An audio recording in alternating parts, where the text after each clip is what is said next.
You all once before about my concerns with the way the district is choosing to spend taxpayer dollars. And after the excellent presentation 2 weeks ago by Dr. Holzman outlining the current financial state of the district and the $500,000 deficit in the current budget, I wanted to take a few minutes to raise my concerns again. I don't mean to be a Debbie Downer on the current celebration over Mr. Pappas' reinstatement, but I do feel like some of the things I have to say are still pretty relevant. So many years ago, as a freshman in college, my philosophy 101 professor began his first class by saying something that has stuck with me ever since.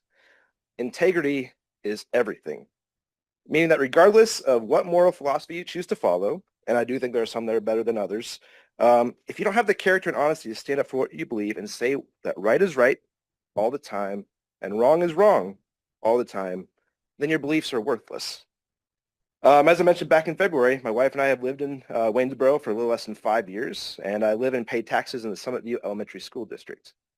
We have a young daughter who will attend Summit View when she's old enough, if we choose to send her. I started watching and then attending these school board meetings to learn more about the Waynesboro school system and to get an idea of what we'd be getting into if we chose to send our daughters to public school. So I don't know Mr. Pappas. I've never met him. I don't owe him any loyalty or favors. I don't know very much about the town's politics or who has beef with whom. I'm not part of any of the Facebook groups. I don't know anyone in this room except for one person, and I know her because she goes to my church, nothing to do with these hearings. I don't even know how to buy one of these nice t-shirts. So I had no dog or dog food in this fight, so to speak.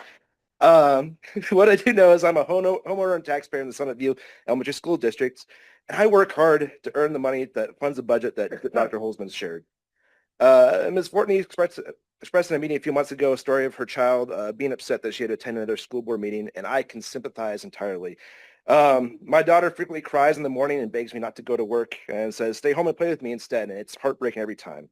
I think every taxpayer in this room with a child understands how hard that is.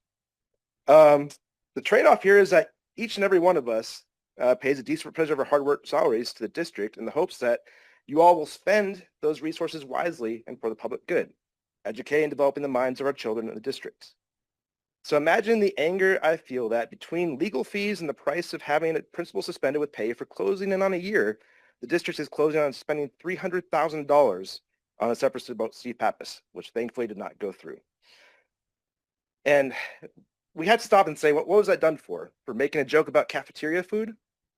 For exercising managerial oversight over how a school's library is run? You know, the charges are absurd, and I think you all knew they're absurd. I'm glad that you voted tonight, or I'm not sure when the vote was done because it was not done publicly. I'm glad that you voted against it, but any reasonable person could read them and see that they're absurd. It would be comedic if you didn't waste hundreds of thousands of dollars of our money to pursue them. And the fact that all the board members here who were part of the board last year, when the vote to modem was held, all but one of you voted yes is disgraceful. Mr. Pence had the integrity to stand up and say he wasn't going to ruin a man's career over trivial charges. You know, and those of you who voted to remain state, I appreciate you having the integrity to make that you were wrong. And I hope you can take this as an opportunity to decide, you know, that you're going to exercise more strong oversight of the district going forward. I don't want to browbeat you over this, but still, you wasted close to $300,000 of our money. And I can tell you, that's not easily earned money. That's not money that I have just sitting around to throw away.